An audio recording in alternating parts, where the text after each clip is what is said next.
Hi, Book Buds. Um, Happy Buddhist birthday. Happy Chapuchu from Thailand. I had an exciting outing to the Design Center in Bangkok here. Rumors that they had an amazing library uh, proved to be true. However, unfortunately for me, the cost of joining that library is a bit beyond me. So I'm still quite limited in the books that I can find. But I got a little bit lucky. Um, One of my viewers was asking for, can't remember if it was African literature or just world literature in general. And so I've been keeping an eye out for more non-European American titles. Well, I always am, but I'm not finding them easily. A lot of beach reads here are the main books that get left in English by the tourists. But I got lucky.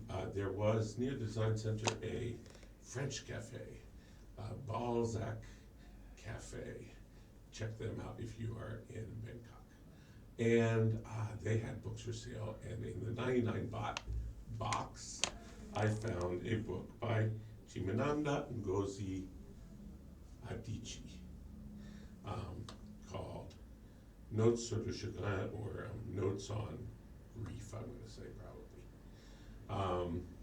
Quite small little volume, so I thought we could just go through it, because I'm too lazy to organize today, and there's a lot of good stuff in here.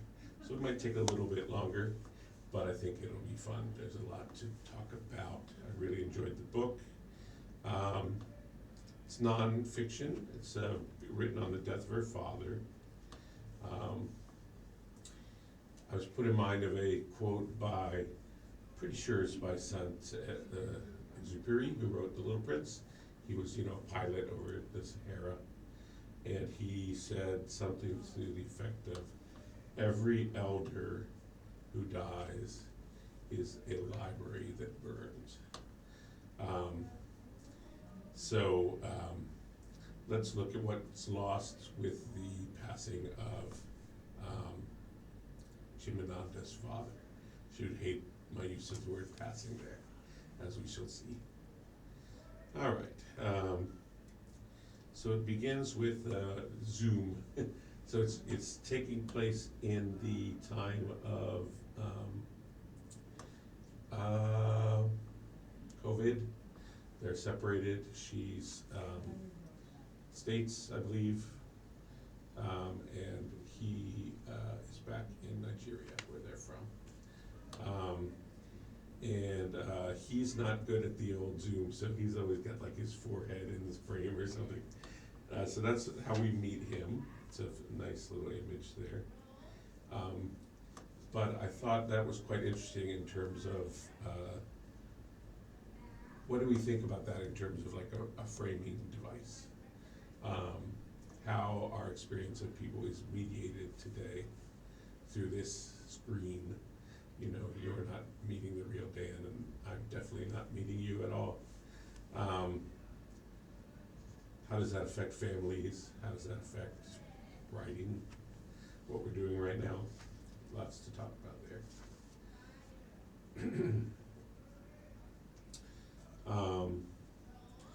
And by page 2, there's a blessing. I'm pretty sure it's a blessing that he gives her. Ka Chifo, he said to me, good night. I don't speak Igbo, the language they speak. However, in Bambara, from Mali, it's a couple countries over, are a lot of our blessings begin with Ka, or Allah Ka, God, that, you, Allah Kimara, God keep you, Allah Ki, Kisi, God reward you, etc., etc. So Kachifo, I'm guessing, might be a blessing there. Peace in the night, maybe. That was what we would always, you spend about half your time greeting and about half your time blessing, is what they said when they teach us Bambara. It's not quite true, but it's more true than you would imagine. With quite a few Bambara words, you can do a lot of your daily interactions in Mali. I imagine it's similar in Igbo. And so the common thing for the day, the night would be, was the piece of the night, and the response is always heredero, only piece, only piece. Okay, the next bit is she gets the news, and this is framed by her daughter, of 4 years old, who's imitating her with these sealed up hands and miming the scene and beating the ground. Seeing this, seeing Adichie's grief, I don't know if I should call her Chimanda or Adichie. I hope she won't mind Chimanda. Let's stick with Chimanda. Chimanda's grief through her daughter, through her daughter's eyes, but also her seeing her daughter reenact this. Is this sentimental? Is this, bathos? Or is this incredibly powerful way to hit us with this news?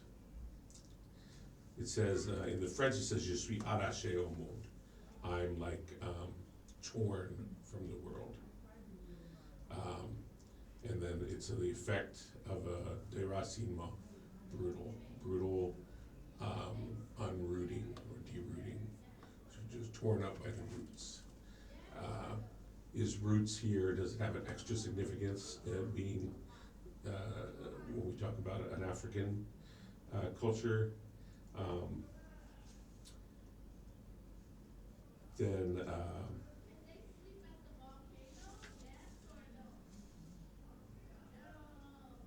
later she says that she rips her clothing.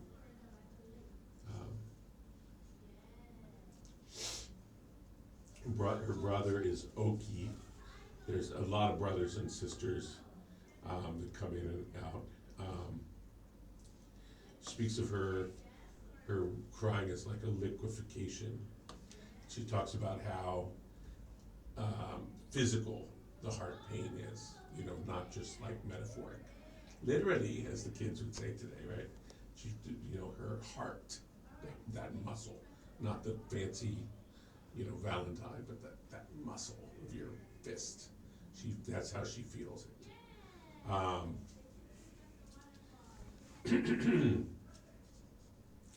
Do we feel that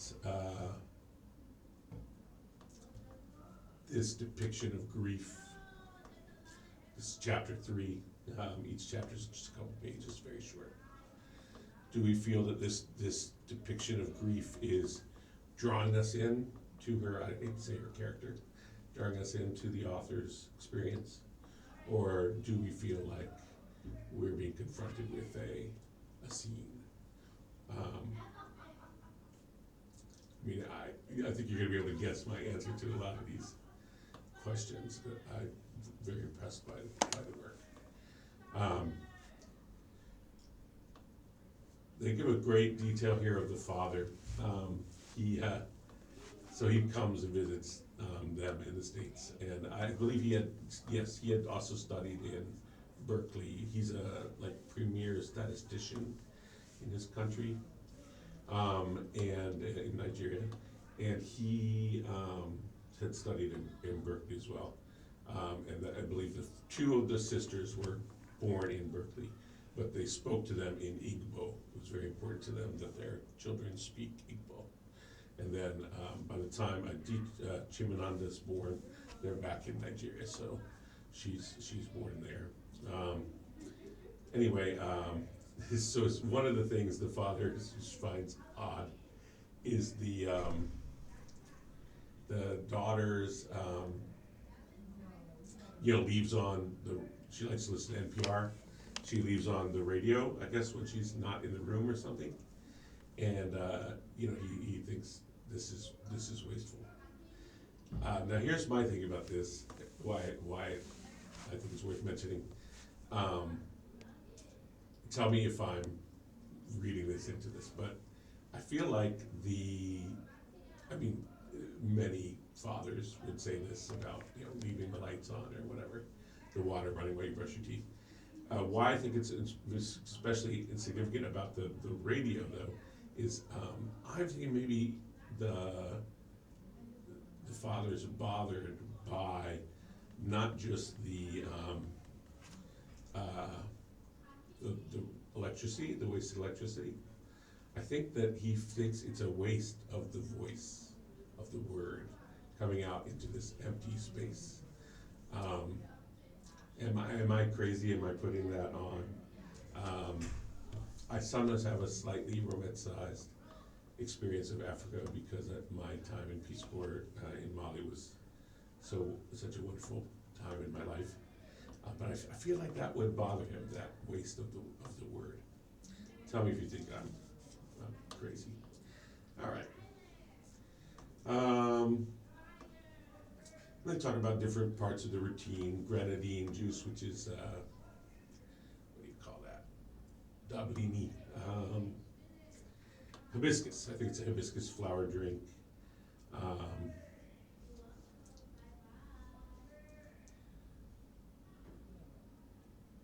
He talks about how he stayed safe during Ebola by drinking hot water, the Ebola confinement. But sort of also laughing at himself. He says, well, but after all, there's nothing wrong with just drinking hot water, even if it does nothing. Making fun of some other people who had other stranger ways of superstitions of dealing with the Ebola panic, as they put it here.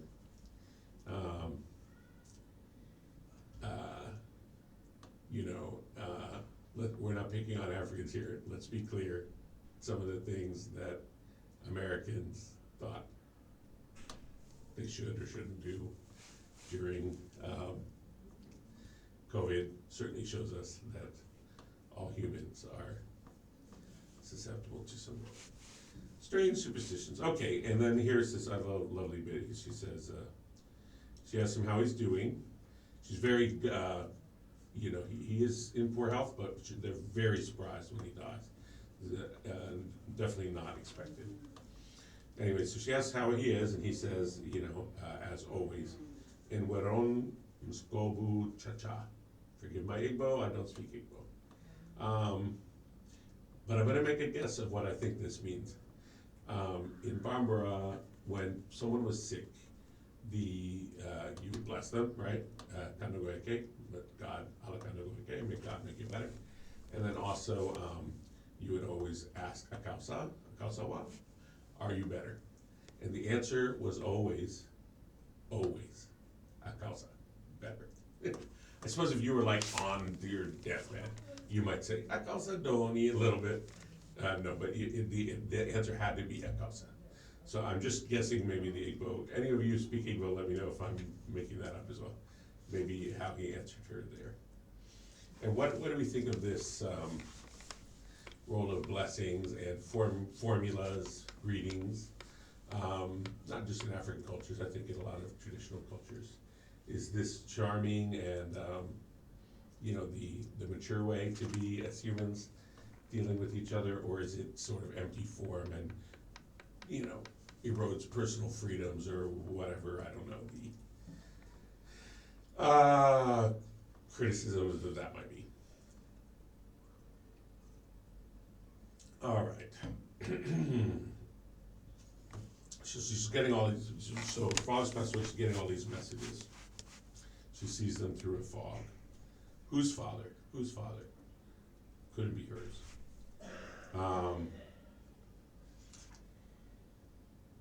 Later on, we're going to see the age groups and various other groups in the village that go back to the traditional village at a certain point. He's kidnapped and held for ransom because his famous daughter can pay. And when they get him back, they pay and get him back.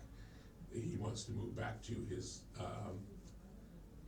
hometown, which I'm thinking is a smaller, maybe not village, but small town, away from the big city where they were living, which is probably where the campus was.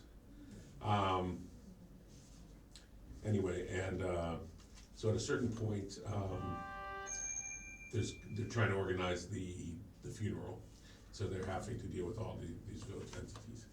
But it's brought up sort of early on in the page won't matter, chapter 5, already, sort of just mentioning maybe there's gonna be this period of mourning.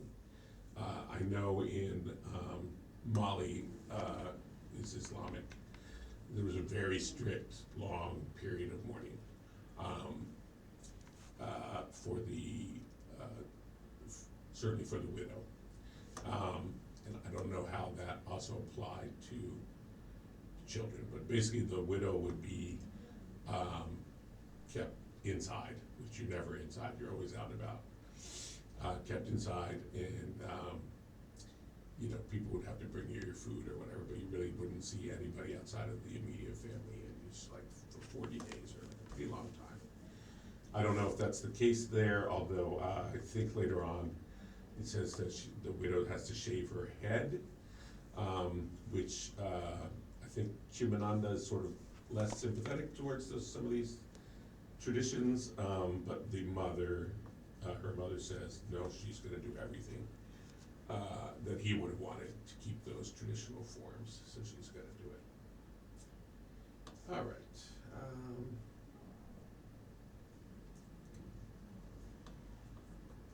They want to have they want to buy she's Zooming with the family, and they have to go buy a notebook for all the visitors who come. They come to give their condolences, and this really annoys her, Chimananda, that she doesn't want anyone to write it down, like that would make it real. Do you feel that is especially so because she is a writer? Thought that was interesting.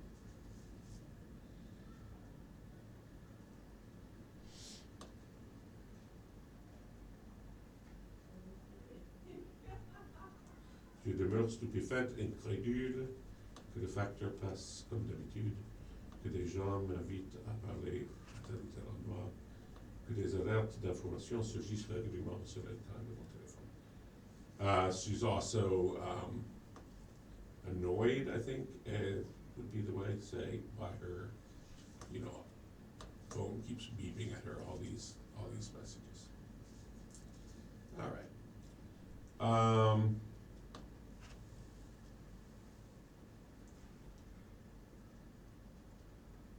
I become a maker of boxes, she says.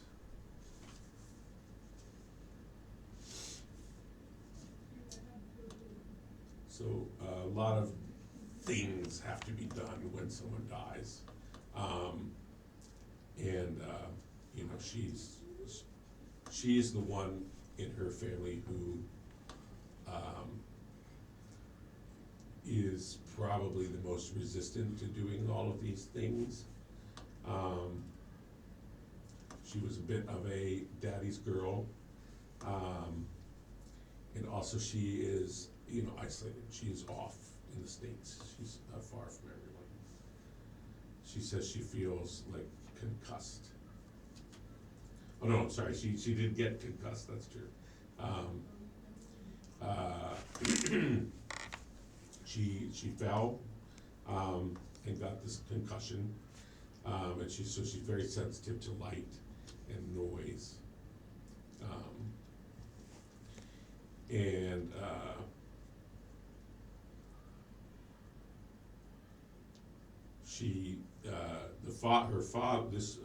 when her father's still alive, the father says, instead of saying you had a commotion cerébrale, which I'm thinking is French for concussion there, he calls it a commission cerébrale. So she feels like that was a sign that she missed, that he started sort of misnaming things. She's looking for signs that she might have missed, that he was, not doing as well as she thought.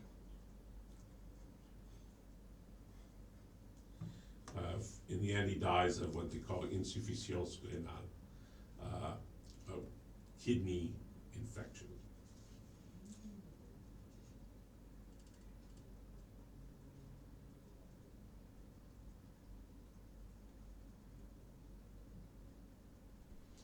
And unfortunately, this is all exacerbated by stress, because at this time there is a millionaire who is trying to take over their native lands. Basically, there was a conflict in Nigeria called the Biafra conflict. Still is sometimes. And before this time, the traditional entities are intact. You know, all the different villages, the councilors, chiefs. But there's a disruption at this point. And somehow during this disruption, and sort of a neighboring town has this dispute about some of these lands. And for some reason, this millionaire gets involved. Oil millionaire, Nigeria has oil, and is trying to get their land. Her family, families and their native village land. And and they're fighting this in the courts and stuff. So there's a feeling that maybe this exacerbated his end, or perhaps not exacerbated, but embittered a bit his end. Wasn't the type of guy, I think we could say, as we meet him little by little here, to get bitter, I think, but stressed his end. All right. So another brother, Kene, says that he was sure Daddy would make it to be a nonagénaire, a 90-year-old. So you can see they really thought he was going to go on. Now here she calls herself, at the end of chapter 8, l'inquiète de la famille. So her role, you know, we all have these roles in our family. Her role was already to be the warrior in the family. So that was already her role, so you can imagine now with the death of her father, how that is exacerbated.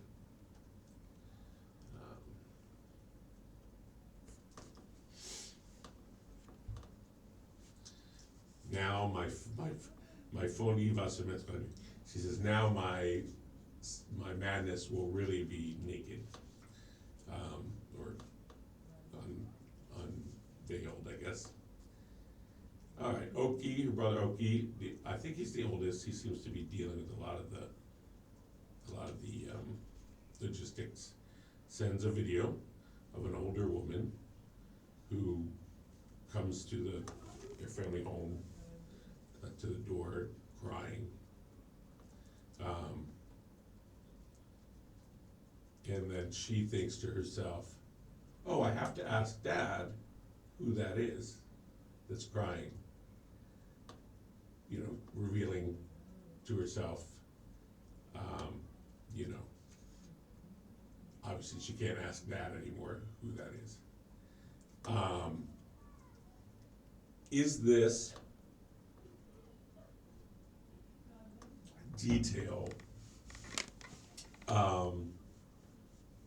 making us feel that this is all really mediated too much through her, and it's all about her, and she's self-centered? Or is there more to this, and she's saying, we lost the lore, you know, one of the elders is gone, and all the knowledge that elder had, who this woman is, right, is gone. Is it psychological or sociological grief, or both? This might be one way to put that question. So they're waiting all the time to see if the airports are going to reopen so they can have this this funeral. So that's part of it. They're negotiating with all these village entities and Catholic, because he was very Catholic, at the same time as you know, waiting for the airports to open so they can have the funeral. There's a feeling of being a yo-yo. If we can all remember that feeling from COVID. She hates the word trépas. I'm pretty sure that is best translated as passing. You know how people will say he passed instead of saying he's dead. She really hates this somber distortion, as she puts it.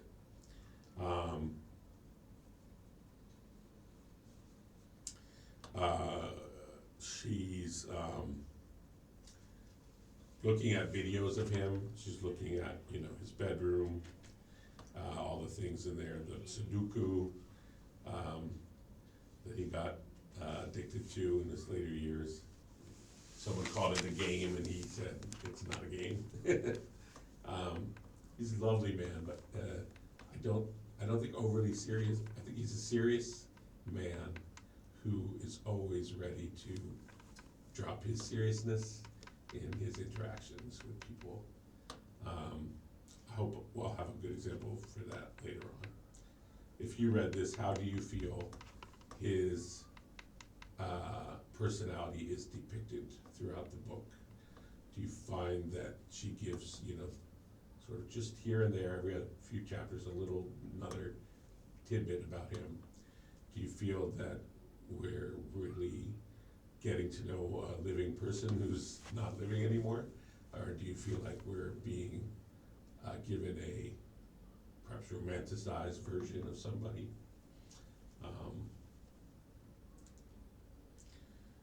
When she talks about this gouffre cataclysmique, this abyss, this pit, cataclysmic pit into which she falls, is this akin to an existential abyss? In other words, I am confronting my own mortality as well, or or is it just grief, like the pit of our stomach when it drops? I think this might be where my having to read this in French instead of English puts it off a bit. I think she may well be very well read in French literature as well, but in the French, you know, when you read some of these words, one can't help but think of Sartre and Camus, these kinds of things, positive versus negative freedoms, and in some ways, one could say that one is less free in the village culture in Africa, certainly, maybe anywhere, in that, you know, most of your day is taken up by other people. Your relationships with them are very sort of dictated by hierarchies and forms and formulas. So you could say that sort of they're less free, but anyway. So are we talking about freedom here? Are we talking about that sort of existentialism, or are we just talking about grief? I guess is the question there.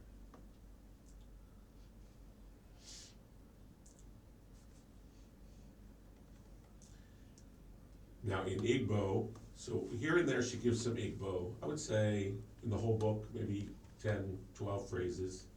I think a judicious amount, sometimes well explained, sometimes not explained at all. The thing to say in Igbo for comfort, like condolence, is ndo, ndo. And it's given a metaphysical weight with contours, larger contours than just sorry. Honest, calm, gentle, strong, reserved, simple, peaceful, integrity. These are some list of words literally in that order that she gives to try and come to terms with this term. I believe there's a later one where she said, doesn't even try. She said, this is too difficult to explain.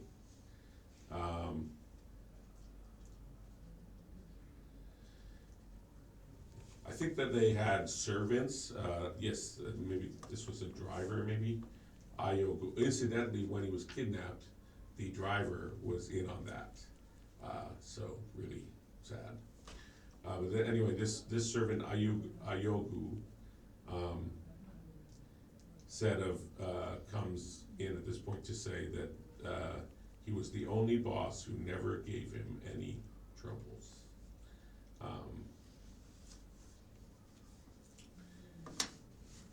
Do you find that charming? Do you find it sincere? Are you suspect of something said by an underling? Are you surprised that they might be of a higher class or a certain wealth, at least in their home society? I'm not, since he's a professor, obviously. In fact, he's called, we'll get to that in a bit, he's called something professor, that's how everyone calls it. Oh no, she's called daughter of the professor, that's right, that's how everyone calls her. So yeah, being a professor, I definitely imagined him of a certain level in society, and which in West Africa might mean that you might have servants. Although what having a servant is might be sort of different than you might think about, like a maid in LA. They might be from the home village and need a job in the hometown, or they might be someone's third cousin who has to go to high school, and there's only a high school in the capital city, so you have to put him up, so they're helping out in the household for some way. Or they might be, very poor and exploited, who knows. I have to admit that I've not been to Nigeria. My neighbor Senyi, when I was, in Mali, he went to Nigeria, walked there with some cows, got there and didn't get paid. And all the Fulani, he was with a bunch of Fulani, all the Fulani got paid. For some reason they didn't pay him, and then he was sort of stuck in Nigeria for a while trying to get back. And anyway, so he has a certain feeling towards Nigeria that he told me about it. But I've met plenty of volunteers who serve there.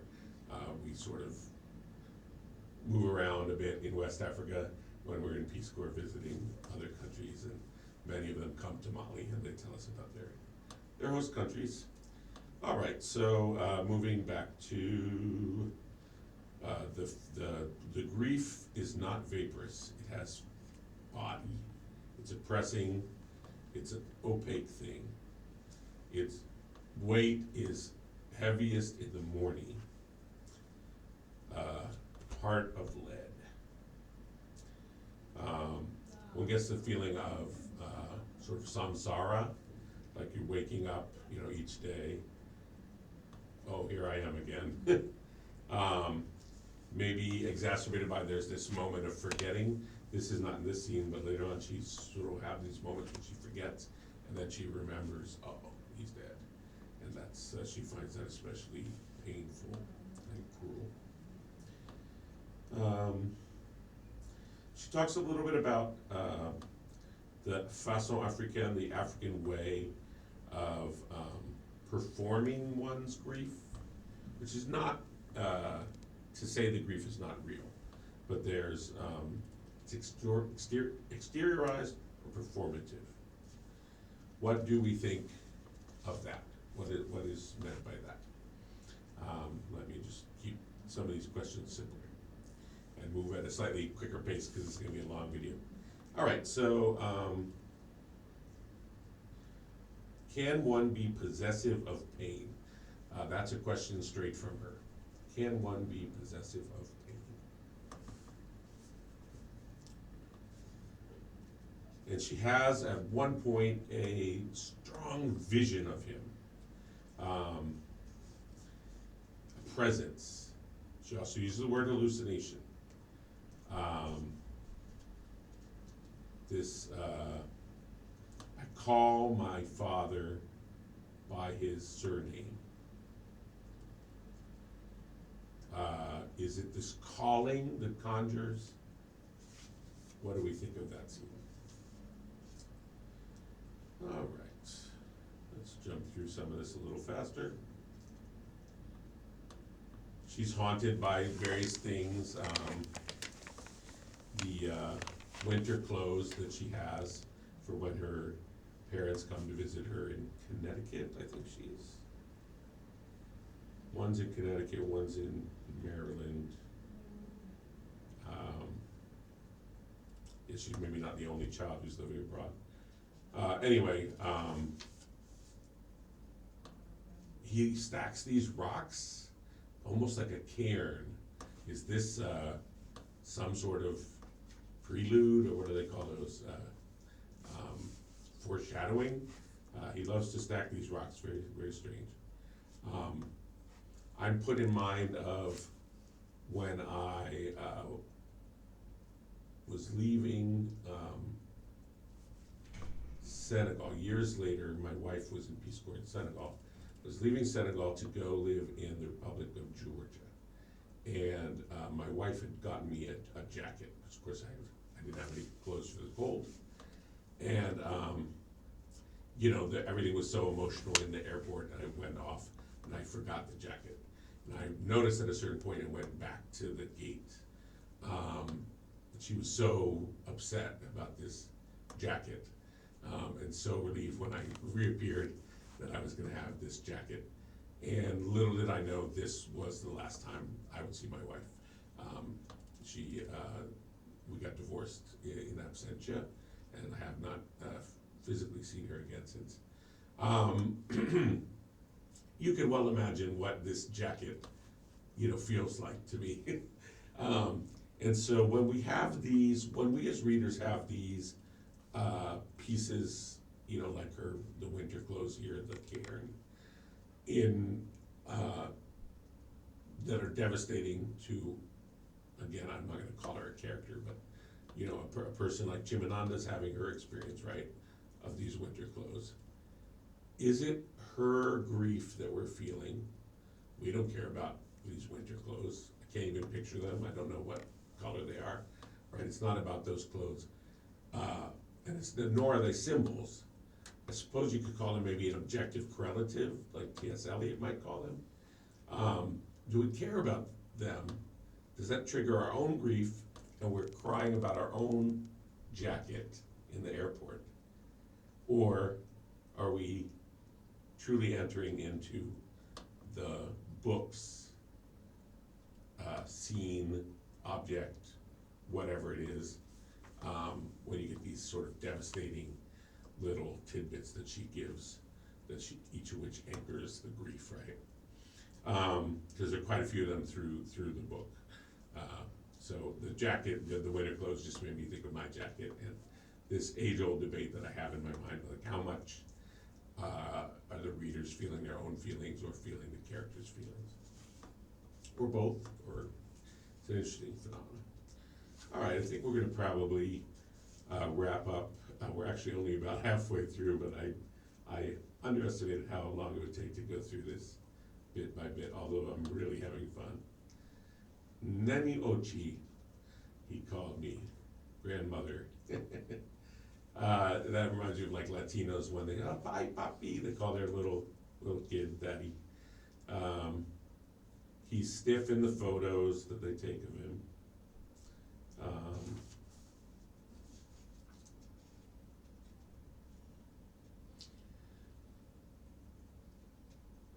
When Abba, her daughter's 3 and doesn't want to eat maybe, and the father says, grandfather, she calls him here, tells the maid, Nunu, to clear the table and let her play.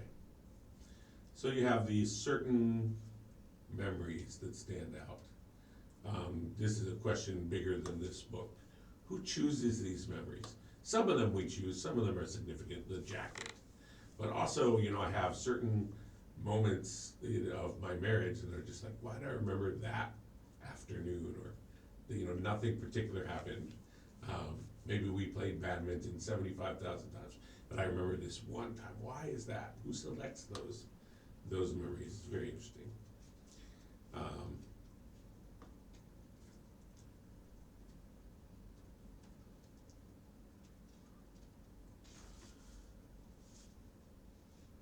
All right. right, so at this point, she goes into talking about, some scenes when she's growing up with him. Um, there's some honorifics that are used in Igbo, it sounds like. Ome ife oku, wakeneli. The mom,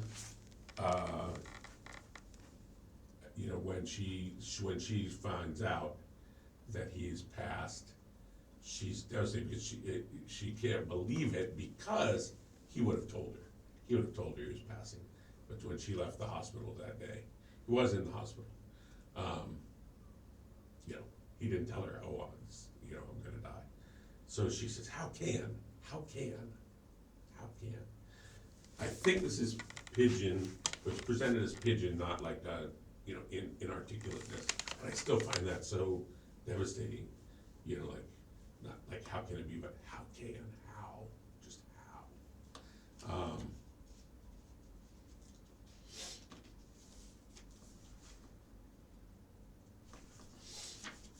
All right, so let me talk about 2 or 3 more things here, and we'll call it a day.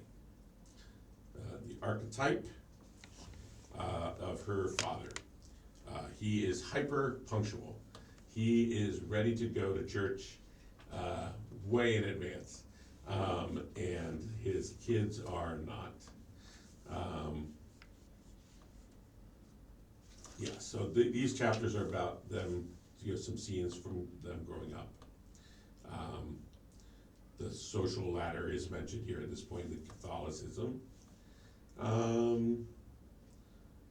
The role of being the eldest. Her father was the eldest of the siblings in his family.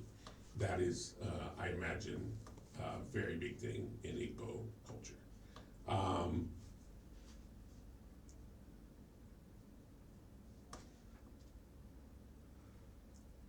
He keeps meticulous archives. He has a box for each of the kids that keeps reminiscences about them.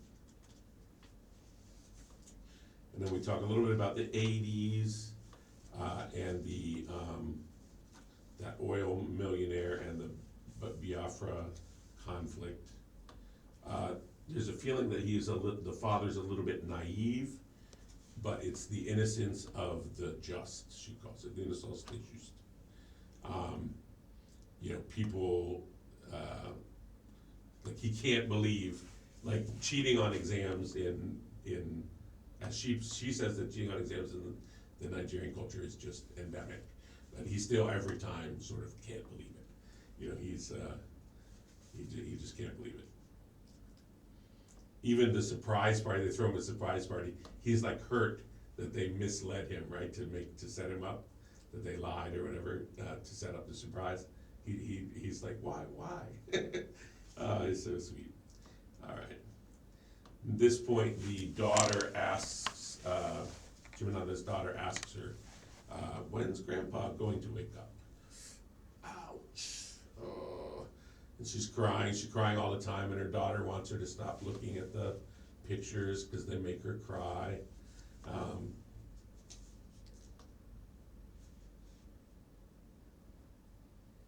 Ezigbo noa, no mama, is bova, she says.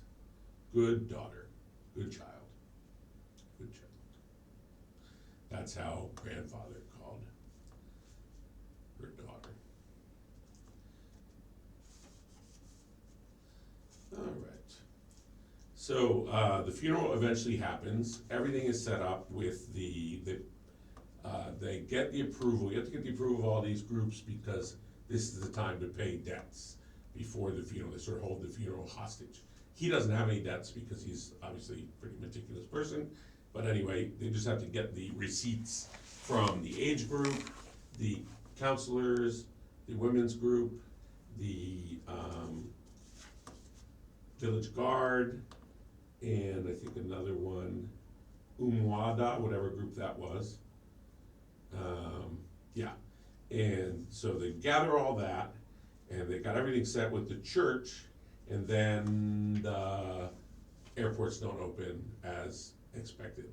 So they have to do it all again. They finally do get to have the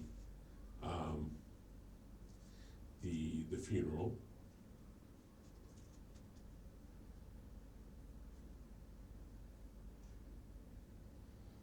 Again, it's talked about how painful these Zoom meetings are. I can only imagine. The best of times, it's no fun to try and negotiate and do logistics through Zoom, but when everyone's in grief as well, it just sounds horrible. Also, it's a thing of the death in threes. So the one aunt, her favorite aunt, has died already from COVID, and then he dies, and then shortly after he dies, his closest sister, the sister closest to the father, also dies, sort of out of grief that he died. So there's, the three deaths. She mentions, I felt like this was a really strong image. Let me know what you think. Because it's hard, all of those beautiful things about the boxes of keepsakes and jackets and all these things are so beautiful, cairns. And it's hard to come up with like sort of a beautiful image about this technological, but she says she got the Zoom squares and the empty square where her father should be. I thought that, tell me if you think that was a particularly effective objective correlative symbol depiction of that lacuna, that missing.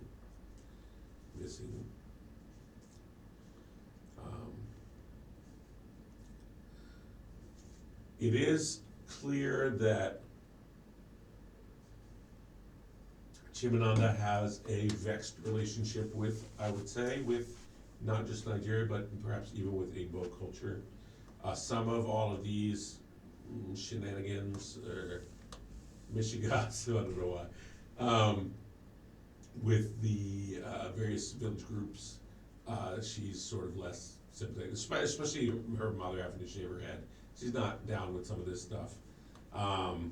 So one gets the feeling that, something else that's lost with the father is, tell me if you think, I'm reading too much into this, but, he's maybe like the last generation that's gonna do some of this stuff. And some of it's being done because he would want it done that way.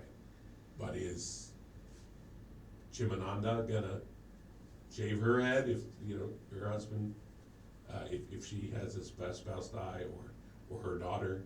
One has a feeling that some of this is being lost with the father's passing as well as the man himself. Sort of this burning library idea. So on 4th September, the bishop himself says the funeral mass. Uju tape films it.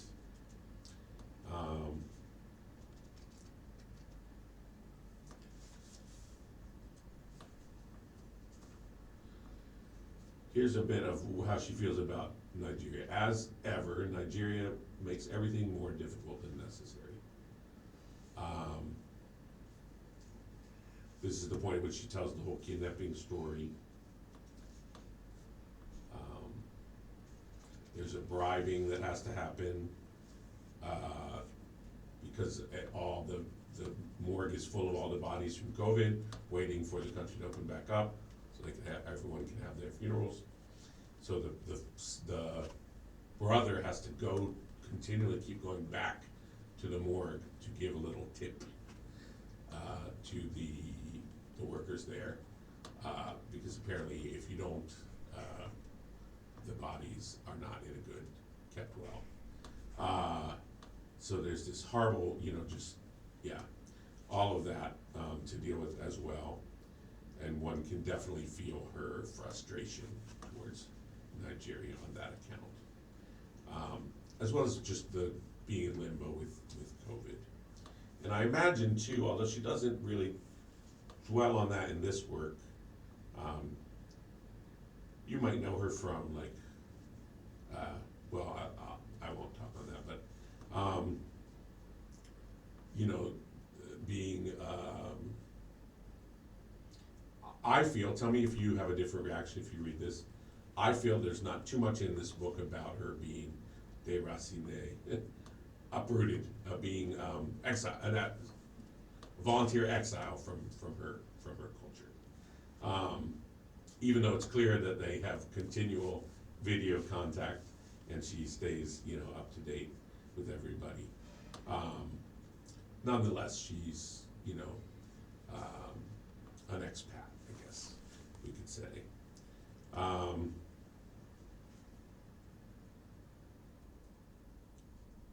She has this dream of him in his usual place, canapé, I don't know if that's like a mat, in the salon in Aba, which is the hometown.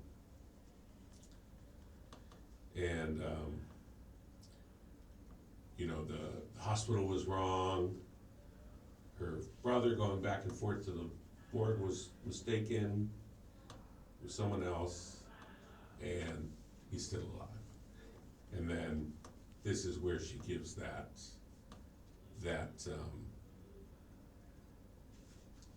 depiction of when you suddenly remember, oh no, he's gone.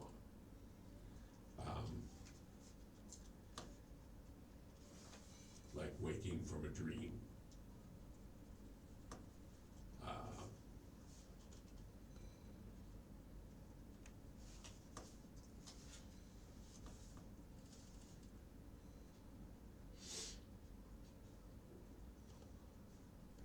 He loved egg sauce, whatever that was. What else can we say about him in parting? I wanted to leave you with some beautiful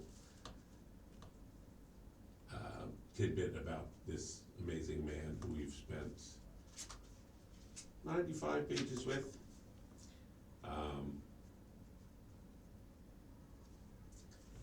His father should have been a slave, but was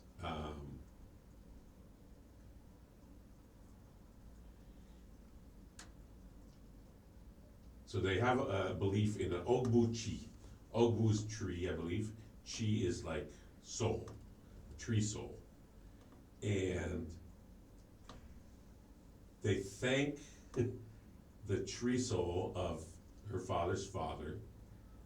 When he's taken to the slavers, he has a big wound on his leg and he can't walk well, so they don't take him.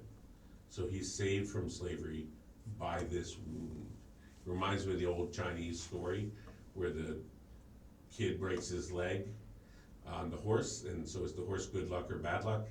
So, how unfortunate he broke his leg, but then, because of that, he didn't get taken off to the war because he had the broken leg. So this sort of, we don't know whether our luck is good or bad, depending on which way we're looking at it. So this, his father's father, it's very interesting this came right at the end, that she traces back further into the history of her family. She doesn't go on and, this isn't a super contemplative book where then there'll be passages, paragraphs of reflecting on ancestors or something like that. She'll just mention something like that, and it's like, okay, she was thinking about her family line a little bit there, but it's mainly really grounded just in this visceral experience of grief. But it is interesting. Do you think it's interesting that she brings this up here right at the end?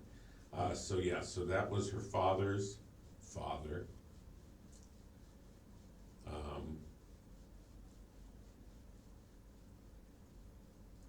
She always wanted to record him talking about these stories. That's why she brings it up. Next time, they say, next time. Let me end it on that, because that is truly, truly sad.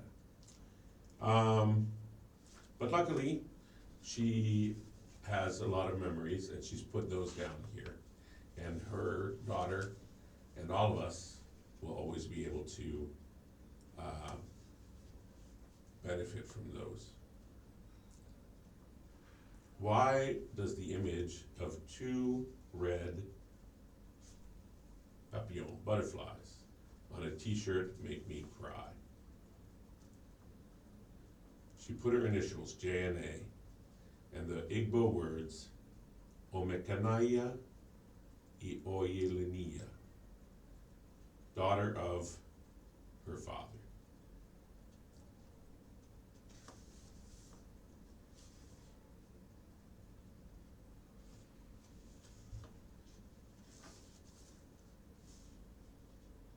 Last chapter, it's one sentence. I write of my father in the past, but cannot get to believing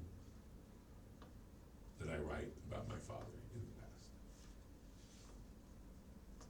Chimananda Ngozi Adichie's Notes on